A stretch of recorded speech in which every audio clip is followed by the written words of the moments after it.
Halo semuanya. Assalamualaikum warahmatullahi wabarakatuh. Jumpa lagi di Rohmain Channel. Mohon di like, subscribe dan share. Juga aktifkan lonceng notifikasi agar tidak ketinggalan update Rohmain Channel. Terima kasih. Assalamualaikum warahmatullahi wabarakatuh. Alhamdulillahil mun'imi 'ala man ata'ah wa taba'a ridah, al-muntaqimi mimman khalafahu wa 'asah, al-mutakaffil bi arzaqi 'ibadihi fala yatruku 'ahdan wa la yansa. Ahmaduhu subhanahu wa ta'ala ala ma 'ata. Asyhadu an la ilaha illallah wahdahu la syarika lah wa asyhadu anna Muhammadan 'abduhu wa rasuluhu la nabiyya ba'dah. Allahumma shalli wa sallim wa barik ala sayyidina Muhammadin wa ala alihi wa ashabihi ajma'in, amma ba'du. Qala Allah ta'ala fil Qur'anil Karim, a'udzu billahi minasyaitonir rajim, ya ayyuhalladzina amanu ista'inu bis sabri was salat innallaha ma'as sabirin. Shadaqallahul 'azim. Tidak mengurangi rasa hormat dan mahabbah saya. Pertama, bersyukur kepada Allah Subhanahu wa taala atas segala nikmatnya, dan semoga kita selalu dalam nikmatnya. Allah berikan kita panjang umur, sehat afiat, murah rezeki, mudah semua urusan kita, dijabah doa dari kita Allah Subhanahu wa taala. Amin ya rabbal alamin. Salawat dan salam tak lupa kita sampaikan kepada baginda Nabi besar Muhammad sallallahu alaihi wasallam. Kita berharap syafaatnya, berjumpa dengannya, dan mudah-mudahan kita termasuk umat yang diakuinya nanti di akhirat kelak. Amin ya rabbal alamin. Bapak-bapak dan ibu-ibu yang dirahmati Allah Subhanahu wa taala. Ada satu ayat dalam Al-Qur'an. Sebenarnya tidak satu ayat, nanti ada runutannya karena ini munasabat ayatnya, kaitan ayatnya. Yang dirahmati Allah Subhanahu wa taala. Dalam surah Al-Baqarah 153, ayatnya 153. Kita sering dengar ini. A'udzubillahi minasyaitonirrajim. Ya ayyuhalladzina amanu ista'inu bis sabri was shalah innallaha ma'as sabirin. Kita taunya innallaha ma'as sabirin doang tuh. Asal ada orang itu innallaha ma'as sabirin. Allah bersama orang-orang yang sabar. Emang taunya itu doang, innallaha ma'as sabirin. Allah Ta'ala innallaha ma'as sabirin. Kita taunya itu. Tapi ayat awalnya ya ayyuhalladzina amanu, hai orang-orang yang beriman. Kenapa yang dipanggil orang beriman? Kenapa tidak orang tidak beriman tidak dipanggil? Bahkan orang kafir tidak pernah dipanggil. Orang kafir tidak ada aturannya hidup ini. Orang kafir itu dalam Al-Quran nggak ada mengatur hidupnya orang kafir, nggak ada. Dalam Al-Quran hanya mengatur hidupnya orang beriman. Ya ayyuhalladzina amanu, maka yang dipanggil orang-orang beriman. Ya ayyuhalladzina amanu ista'inu bis sabri. Apa tuh? Ista'inu artinya apa tuh?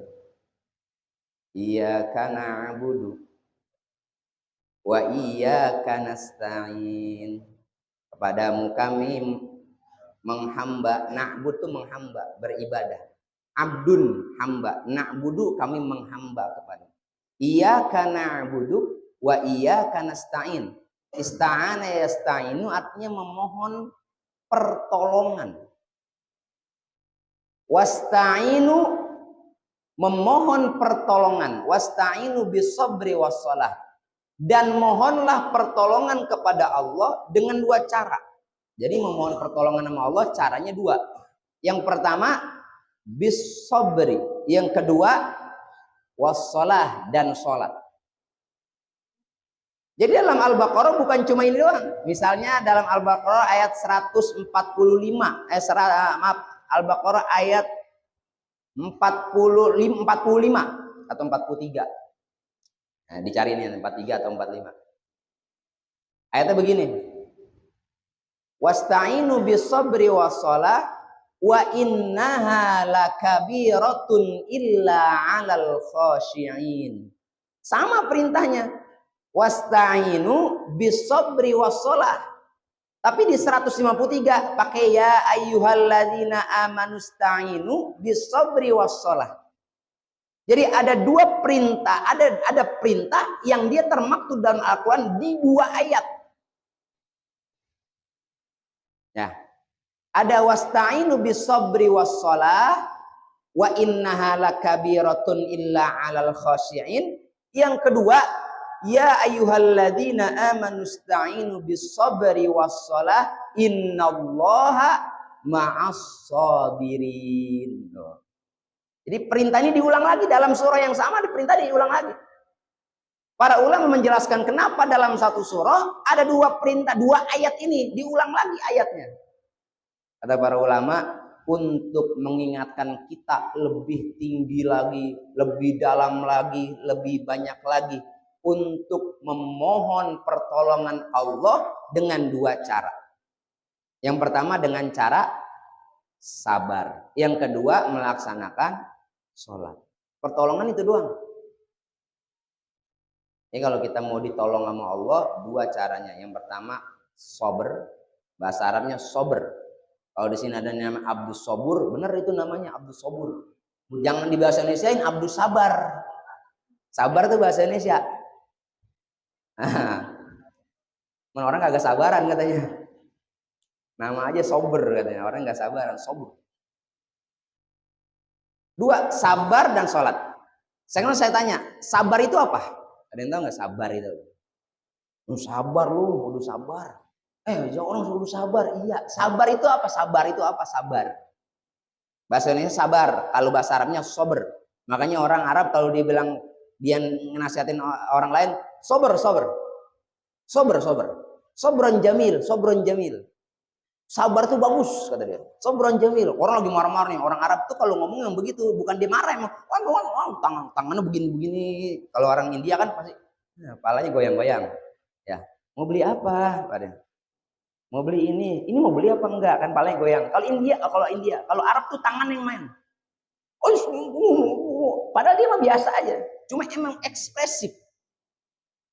Sebetulnya orang Arab. Kalau orang Indonesia diem aja ditanya, udah makan? Mau kemana? Nah, beda-beda tuh karakternya. Mau duit? Mau. Bilang duit mau dia. Ditanya yang lain diem. Nih bang. Sober apa sober? Sober itu kata para ulama al-habsu. Apa itu al-habsu? Menahan diri.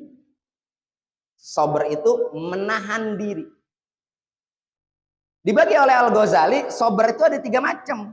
Ada sabar dalam ketaatan, ada sabar dalam menolak hal-hal yang haram, dan ada sabar dalam ibadah. Jelas ya? 3. Sabar dalam ketaatan, ikutin perintah Allah. Sabar tidak melaksanakan yang haram, menjauhi larangan Allah. Dan yang ketiga, sabar dalam ibadah. Menahan diri. Sabar itu bahasa Arab yang diartikan al-habsu, artinya menahan diri. Kenapa disebutnya sabar dulu baru sholat, bukan sholat dulu baru sabar? Perintah Allah kenapa? Wasta'inu bis sabri was shalah. Sabar dulu baru sholat perintahnya, bukan sholat dulu baru sabar. Ini urutannya nih. Ayo, berpikir nggak tuh kita? Oh iya, kita disuruh sabar sama sholat. Kenapa urutannya perintahnya sabar dulu baru sholat, bukan sholat dulu baru sabar? Ketika digoncang ujian, yang paling dekat dengan kita sholat apa sabar? Kita lagi digoncang ujian nih. Wah, di jalanan bawa mobil pelan, diklaksonin mulu dari belakang. Din din din din din din. Kata yang belakang, lama amat sih bawa mobil. Salah aja tuh. Bawa mobil kenceng. Kata orang, mau kemana sih tuh orang? Mobil kenceng banget. Salah lagi. Kenceng salah, pelan salah. Bawa motor ibu-ibu, pelan banget. Udah gitu di tengah jalan. Apa kata orang laki? Emang perempuan kalau bawa motor begitu kagak minggir. Sen kanan belok kiri, sen kiri belok kanan. Giliran ada orang perempuan bawa motor kenceng banget. Apa pantas itu orang perempuan bawa motor kenceng begitu? Salah lagi. Bener nggak? Akhirnya kita bilang apa? Udah sabar aja, sabar. Sabar amalan yang paling dekat dengan kita ketika satu goncangan terjadi pada diri kita. Nggak mungkin sholat di motor lagi kencang buat orang. Apa kita langsung sholat? Allahu Akbar. Enggak. Astagfirullahaladzim. Sabar lebih dekat dengan kita. Apa kata Nabi? As-sabru 'inda sadmatil ula.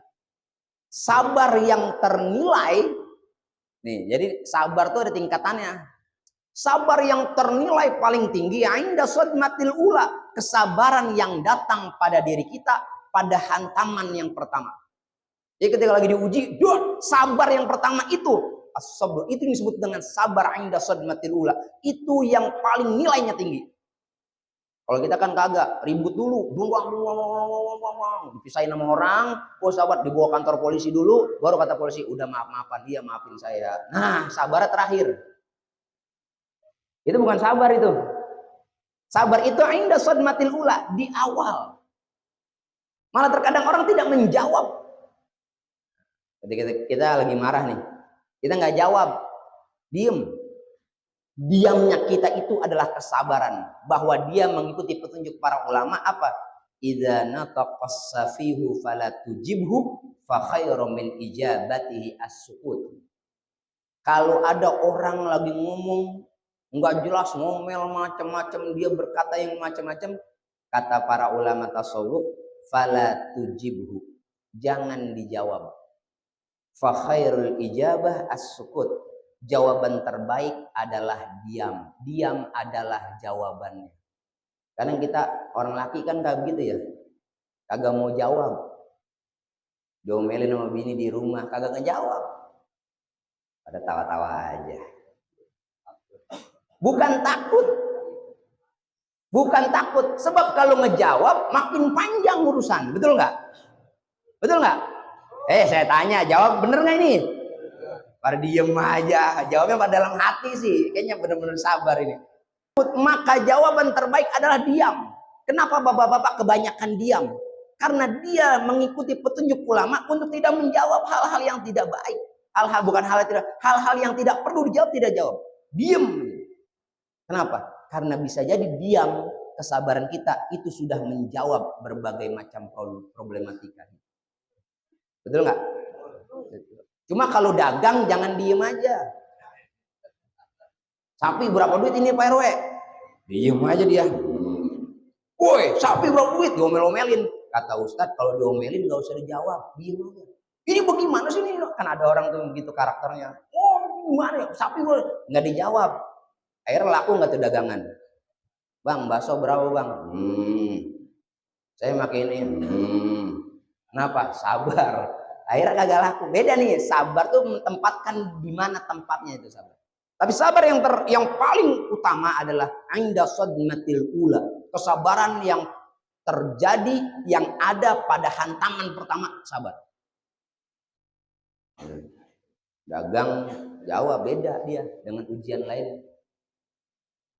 Kemarin di Gandul sapi Pak RW masih kalah gede itu sama sapinya Wan Haji Muhammim. Ya Wan ya? Itu sapi gede banget itu ya.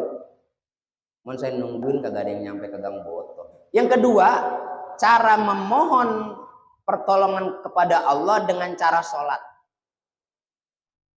Sabar diucap pertama, sholat diucap kedua.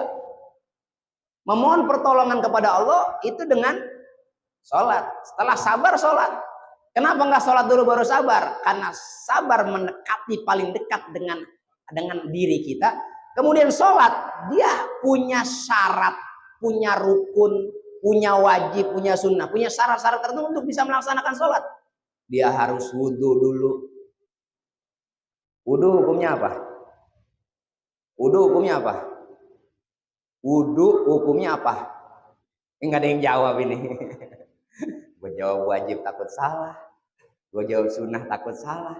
Nah gue jawab wajib jawabnya sunnah lagi. Jawab sunnah jawabnya wajib lagi. Wudhu itu hukum awalnya sunnah. Jelas?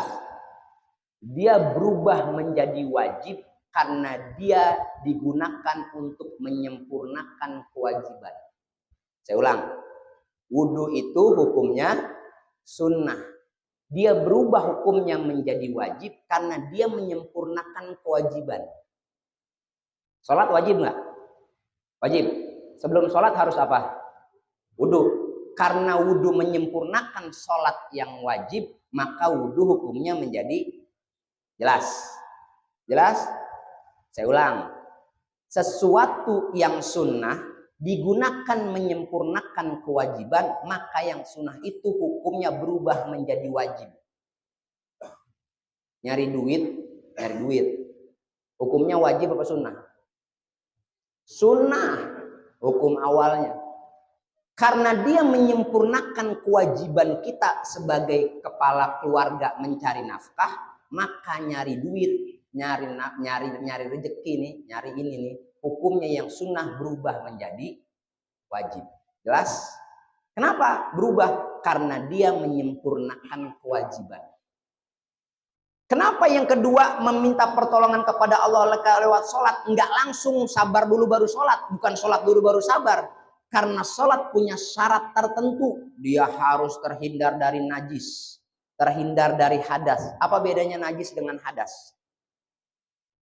Apa bedanya najis dengan hadas? Kalau najis terlihat, dia di luar. Kalau hadas di dalam. Dia di luar, kalau najis tuh di luar tubuh kita. Kalau hadas di dalam tubuh kita. Makanya kita kalau ngencing namanya hadas kecil. Kalau pup namanya hadas. Jelas? Kalau najis di luar, ada najis mukhaffafah, najis ringan. Di luar dia ada najis mutawassithah, najis yang tengah-tengah. Ada najis yang mughalazah, najis yang besar. Macam-macam. Beda antara hadas dengan najis. Syarat untuk sholat ribet. Hilangin najis dulu. Hilangin hadas dulu. Hilangin hadas dalam tubuh kita. Hilangin najis dalam sekitar wilayah sholat kita. Baru wudhu. Habis wudhu baru bisa sholat. Baru setelah sholat. Dalam sholat kita memohon pertolongan kepada Allah Subhanahu wa ta'ala. Kenapa? Karena sholat hiya ad-du'a. Sholat itu artinya doa. Semua sholat isinya doa. Dari mulai takbiratul ihram sampai kita salam, semua sholat isinya doa. Bagaimana kalau ada orang sholat nggak doa? Sah nggak sholatnya? Nggak baca takbir, nggak baca iftitah. Sah nggak sholat kita? Sah nggak? Sah. Sah. Enggak baca Al-Fatihah? Tidak sah. Kenapa tidak sah?